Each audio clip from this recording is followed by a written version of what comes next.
Hey, welcome back to another episode of Heroes and Videos. Heroes Con is coming up this weekend, probably be in full swing by the time you see this video. I'm looking forward to the show. I've got a different tack this time. I'm not really prepared for autographs or taking a bunch of books or anything to have signed. I'm just going to go and enjoy the show and hopefully find some old books. Old books is going to be the topic of another video. Today we're going to rock through some new books that I just picked up. I've got a super inspirational moment from the mortal Thor, some time travel with the Fantastic Four, Batman, complaint I have about certain covers, some X action, and at the end of the video I'm going to do an unbagging, and just prior to that, everything you might know about a certain DC hero back from the Super Friends. I think he put an appearance in Super Friends way back, but one of what I consider not a new wave, but the second wave, if you will, of DC DC heroes from Justice League. I'm looking at you, Firestorm. Maybe everything we knew about Firestorm was wrong. So stick around for the end of the video for that. And again, as I mentioned, I'm going to be doing an unbagging of the Avengers Armageddon. I hear there's a card or something in there, so let's find out what that is together. Do all the wonderful YouTube stuff for me, if you will. Hit like, hit notifications, subscribe to the channel. Heard an interesting statistic. Speaking of statistics, in terms of how many people subscribe to channels versus those that watch, and it's about the World Cup. During the World Cup final at MetLife Stadium in, I don't even remember the date, but it's, World Cup is starting this weekend as well, here in the Americas. I did hear that the World Cup final, when that's going on, the final match, 10% of the entire world's internet broadband will be eaten up by folks watching that, which is just crazy. Something like 5 billion people will be watching the World Cup. And I know in terms of popularity here in the United States, there's got to be, I don't know, there's probably going to be at least 2,000 or 3,000 people watching that. So little shade to football or soccer. Enough about World Cup. Enough about everything except comics. Let's dive right into it. Here's that inspirational moment I mentioned. It's in The Mortal Thor, number 11. The legacy printing is so small that these old eyes can't read it. I think it's 787. But there's a really cool, and spoilers, we're getting into some spoilers here for Mortal Thor. So skip ahead maybe 2 minutes if you don't want to see this. So Thor is the conceit is Thor's mortal. Sigurd Jarlson. We're really not sure in 11 issues into this book exactly what's going on, and he's facing off against Dario Agger, I believe it is, or Agger, who is head of Roxxon, and he's also, as you can see, a Minotaur. And poor old mortal Thor's just got a hammer to go up against him. And they have a pretty interesting dialogue about power. And I'm just going to go into a little bit of it with you. So he's facing off against him, and the Minotaur offers to pay him off. He says, I'll give you $80,000, $40,000 now and $40,000 a year from now, as long as you never bother me again. You don't mess with my plans. You just, will you take a check or would you rather have cash? And Sigurd says, and the next time. And the Minotaur says, there is no next time. That's what I'm buying. And then Thor says, I'm sorry, my American, because he is very, very Nordic in this. My American is not so good. I'm not saying it well. If I accept this deal, there is no next time with me. I know that. But there is a next time. Someone will speak as I spoke. And because they speak, you will bring your power against them. Maybe it is not bikers in an alley. Maybe it's not lawyers in a courtroom. Maybe it is lawyers in a courtroom. But you will end them. Or perhaps nobody will speak, and you will hurt people, and everyone will just accept it. Because that is how it is. So why do you care? That's what the Minotaur says. It says some hypothetical person, someone you've never even met, who you will never meet. You never will meet. Why would you care, Sigurd Jarlson? Because what am I if I do not? That's the kicker. That's the power line for me, man. It's just an awesome, and of course the Minotaur's not happy with that answer, but I just love that answer. He's like, he's not worried about, okay, if you pay me off, that's fine. What about the next person that stands up to power, right? That stands up to you, speaks truth to power. And the Minotaur's like, why would you care? This would be somebody you might never even meet. Why would you care? If this evil force, if this Minotaur, this head of Roxxon, this powerful entity, corporate or not, why would you care what happens to that other person? And his response to that is, what am I if I don't care? And I just thought that was pretty powerful stuff. So just an awesome issue. I think maybe next issue we'll find out a little bit about what's been going on. But if you're not reading Mortal Thor, you should be, just for powerful moments like that. With or without his enchanted hammer, with or without being the god of thunder, the character's still a hero, and that's just an awesome thing. Next up is Fantastic Four 12. You notice, I think you might be able to see the Roman numerals there. And that is indeed Johnny Storm and Reed Richards in ancient Rome. And it's a bit of a time travel story, and it's kind of cool. And the art is just fantastic. Oh, terrible pun there. But yeah, the art is just fantastic. Pat Boutin. It's like poutine except with a B, as in Ben Grimm. And the art is just really clean. The colors pop. It's just a really beautiful book. And like a lot of the Fantastic Four in the Ryan North runs, it's one and done. It flows in and out of other things that have been going on in the book, but yeah, just really good stuff. Speaking of one and done books and things that are really good, I apologize for the glare. I don't have these bagged up yet. Batman number 10 by Matt Fraction, just a very beautiful color cover there. I love the way that yellow pops. This is good stuff. It's it's an issue that builds on the previous issues and the current run, but it's also a one and done. Like, from start to finish, it's like watching a really good episode of TV. That's got an overarching, whichever you prefer, storyline and themes. And so, Batman continues to crush it. Got a few issues with these next two covers. I'm enjoying the books. First up is Iron Man number 6. And you see Iron Man and Spider-Man showing up there. And I like this person's art. I'm not even sure who did the cover. I think it's the same person that did the book. But honestly, I thought that was Namor in the background there, the figure you see there. But turns out it's Norman Osborn.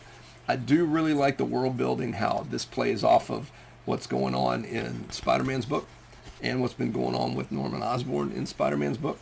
So, and there's an old school, somewhat old school Iron Man villain that shows up in the book from oh my goodness, the Bob Layton and David Michelini runs there, and maybe John Romita Jr. was doing it too at the time. But yeah, and that, to give you a hint, it's an Iron Man villain that shows up in the Thunderbolts. And Ant-Man. Yeah, really good. Iron Man's good, and that's the start, I believe, of another arc, or maybe it just capped off the other one as a one and done. But Iron Man's good stuff. You should read it. Got a cover complaint here. I am really enjoying Uncanny X-Men and X-Men, which we'll talk about in a minute. This is Uncanny X-Men 29. You see all those rich backgrounds and that cityscape or the countryside, or basically the background and the level of detail on that cover. Yeah, I don't see it either. It is pretty. It's a beautiful cover with Rogue and what appears to be Cannonball Sam Guthrie coming at her, but a bit of a gripe I kind of have to pick with a lot of artwork in comics now and covers, the lack of backgrounds. You remember those? You'd see the beautiful cityscapes, when Spider-Man's swinging through the air, or and yet we don't see much of that anymore. And so I see something like this, beautiful cover. Love the colors, that just jumps out at you with that purple and the yellow highlights there, and the green also with the logo. It's kind of road colored up there, and it is a beautiful cover, and it's a great book. But it always feels to me, once I notice that backgrounds aren't around, particularly when it's in some comics, when you go pages of panels with just 2 or 3 characters and no background whatsoever. That's not this book, by the way. The inside does have some backgrounds. But this cover just looked to me kind of like the epitome of that. Love the book. and really enjoy that cover. But the lack of background to me was evident. It just kind of jumped out at me. Not much background in this one either, but just a lot of characters taking up that space. This is X-Men 31. It's the Alaska team. It's really good. Both of these books, I like the fact that there's not 75 X-Men running around. There's 8 or 10 on each team, but that all of them have their own little arcs and what's going on. Plus, always love Quentin Quire and Zorn, who is up here in the corner. So Hank McCoy is in that as well. That's the Alaska team, or some of them in that issue, and both of those X-Men titles continue to be really good. Okay, we are up to Everything You Know Is Wrong. This is apologies or kudos to Firesign Theater, and if you have any idea what I'm talking about when I say Firesign Theater, please hit me up in the comments. If you don't, Google it, look at it online. What's it called? Spotify something, because they're just great comedians and did some just fantastic albums in the 70s and maybe 80s. Honestly, they may still be putting out stuff. This is Fury of Firestorm. As I mentioned, one of their Firesign Theater albums was Everything You Know Is Wrong. Beautiful cover. I'm assuming it's De La Torre, the artist that does the inside. You can just kind of tell the way those faces look. It's something else. Project Firestorm. I don't want to spoil too much about this book. The inside is just beautiful. Jeff Lemire is writing it. Firestorm is such a powerful character, very much like Element Lad in the Legion. Never really used the character to his potential in terms of how powerful they were. This is, we'll go back to spoiler territory here for a minute or so, okay? What if Martin Stein planned the whole thing? Those of you that, if you're not familiar with it, you don't know who Martin Stein is, but Firestorm, two characters merged into one, right? And kind of like the Rick Jones Captain Marvel thing, or Shazam Billy Batson, the idea that at least, well, maybe Shazam's a bad example, but the Captain Marvel thing where these two people, a young individual, like, a guy on the football team kind of thing, like a young jock, and a brilliant scientist, are sharing a consciousness. Like they're both there with this when they merge to become Firestorm, this incredibly powerful character who can transmute atoms. So basically, think how powerful that is. Can basically make anything out of anything. And they've never really used this character to its potential. And there's a couple of concepts going on here that are pretty new. I know I told you a minute for spoilers, so I'm getting close to that, if not over it. But yeah, this plays with the idea, what if Martin Stein had planned the whole thing from the start? And wow, what a crazy, crazy concept that is. So pick up Firestorm if you're not getting it already. It's just 3 issues in. The book is very good. Every issue has had something that made my jaw drop. So next up, we're going to do a little unbagging. I've gotten Avengers Armageddon here. I'm not going to be unbagging this one. I got a variant cover, which is the one that had been like the house ad for Witness the Origin of the End. I'm curious. Apparently there's supposed to be a reason that this thing is sealed up, and I'm going to do a terrible job at opening. I really should have a razor knife or something handy. But kids, don't try this at home. Oh, that was relatively easy. Did you hear the pop? So I am curious as to what's in this thing. I believe it's like the magic cards that they're advertising on the back of all the books now, but we're going to find out together. And maybe, spoilers, we might just have a look at what's inside the book in terms of the first couple pages. I got to admit, I am very curious about this book. Oh, come here. There we go.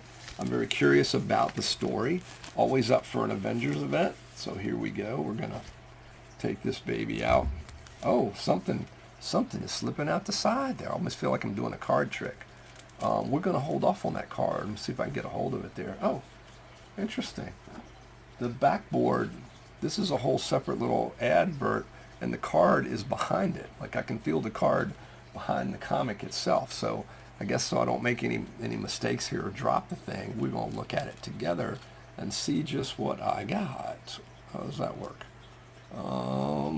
There we go. Let me flip it around. I think that was the front of the card.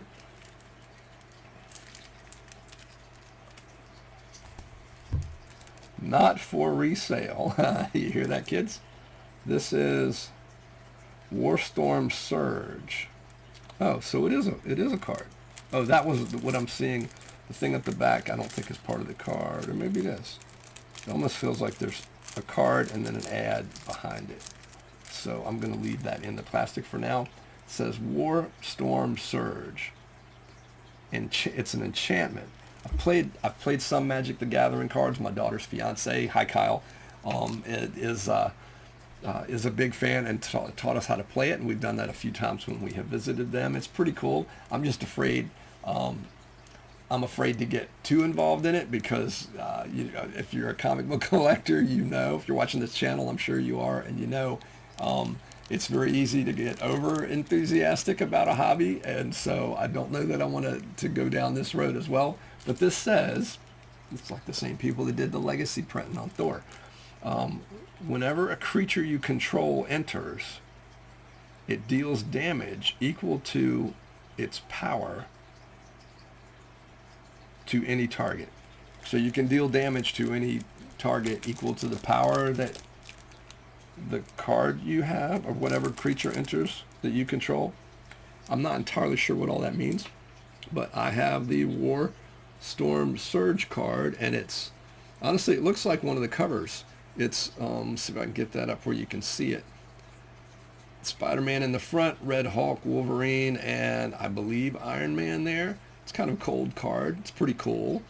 Sorry for the Kirby hand there, everybody. Coming at you. Yeah, that's neat. So I got that going for me. But let's take a couple of looks here. I know we're getting up to time at what the inside of this book looks like. I am most curious. I do kind of wish Marvel did the thing DC does with their cardstock covers and gave you the variant cover and then gave you the regular cover on the inside. So this appears to be Red Hulk, Thunderbolt Ross.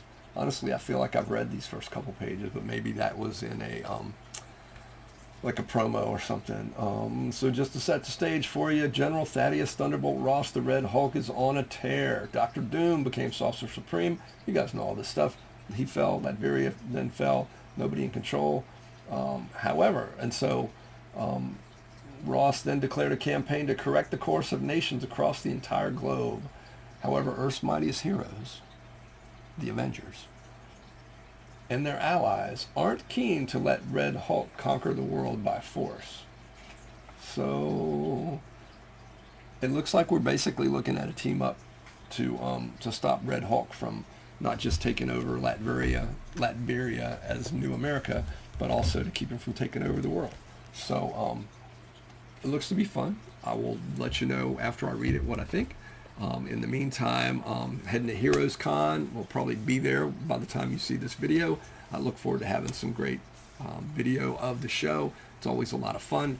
We've got some great things coming up in terms of movies and TV. Spider Noir is really, really good. You should check it out. It's just, I can't believe it took 40 years of Nicolas Cage's career, if not more, to figure out that he makes a perfect film noir detective. So it's very good, and watch it in black and white as it was meant to be shown. And then Supergirl's coming up in a week or two, and Spider-Man in a month or so. So a lot of good stuff out there for comic fans. Let me know in the comments if I missed something, or if you're going to the show. If you checked out Heroes Con and what you think. With that, I bid everybody a wonderful day. Enjoy your week. Enjoy your month. Enjoy your summer. And thanks for sticking around to the end of this episode. As always, keep reading comics, keep going to see movies in theaters, and be kind to each other.